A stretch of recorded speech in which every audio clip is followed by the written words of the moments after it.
Hello crochet friends, welcome back. We're working on our cat toy. We're making the ball for the bottom of the little tassels and we're ready to go. I've got my cup of tea. It's too hot to drink, so let's get some crocheting done while it's cooling. Okay, we ended last time with round 5. We have 30 stitches on our work. Let's start with 6. We have an increase in the first stitch, so 2 single crochets there, and then we're going to single crochet, just 1 single crochet in the next 4 stitches. All right, so let's see. First stitch, enter, yarn over and pull through, yarn over and pull through 2. That's 1, and it's the increase, so we go back in the same stitch, yarn over and pull through, yarn over and pull through 2. Single crochets, just like we've been doing. And now we need a single crochet in the next 4 stitches, so they get just 1 single crochet. So that's 1, go in the next stitch, 2, and the next, 3, and 4. Beautiful. And then we begin our repeat again. So this is our increase, so 2 single crochets here, 1 and 2. And then we need 4 single crochets. So 1, 2, 3, and 4. Beautiful. So it's a 6-stitch repeat. And we begin again. 2 single crochets, 1 and 2. And then 4 single crochets and 4 separate stitches. That's 1 and 2, 3, and 4. Beautiful. We're going to keep going along just like this. Oh, I need a little more yarn. There we go. So my increase, 1 and 2, and then 4 single crochets. 1, 2, 3, and 4. So keep going in that same pattern until we get back to our marker. Here we go. Okay, this is the last one of my repeat. I'm going to move up my marker. That is the end of round 6. We have 36 stitches on our work.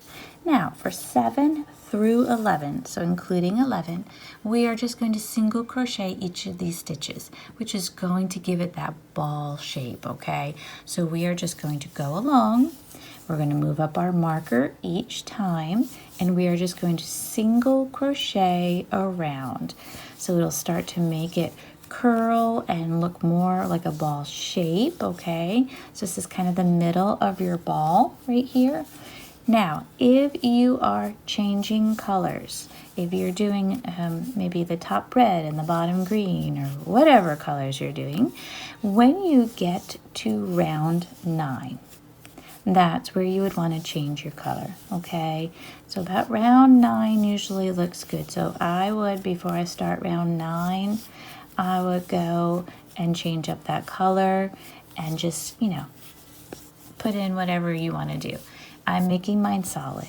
So if you want to change up your color, it's a good time to do it. Or you could have been changing up the whole time if you want this to be a nice little stripey ball. You can always do that. There's many options, right? We are well aware. Y'all have good color combinations. So the key to doing bulk work like this, 7, 8, 9, 10, and 11, is just you gotta keep track of what round you're on. So we're on 7 right now.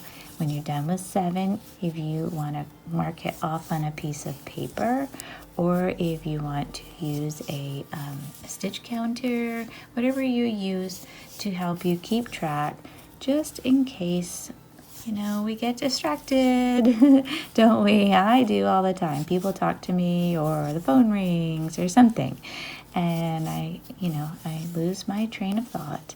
So do mark it down which ones you've completed as you're going along here.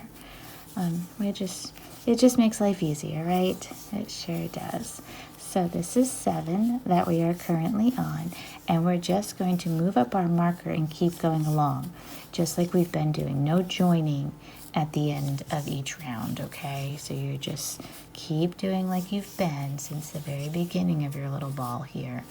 We're just single crocheting each stitch, so there's no increases, but we just want to make sure we have 36 stitches here so that it works out right when we start doing our decreases. So that's 7 for me. I'm going to move up my marker. I'm going to go over to my piece of paper and mark off that I did 7. And then I will keep going along, okay? So keep doing that. Keep going along with your single crochets until you've finished round 11, okay? Just check that you have 36 stitches on each round.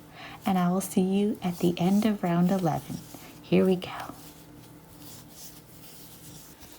Okay, when you get to the end, you can pull out your marker to move it up, but do notice, see how it kind of pops itself, right?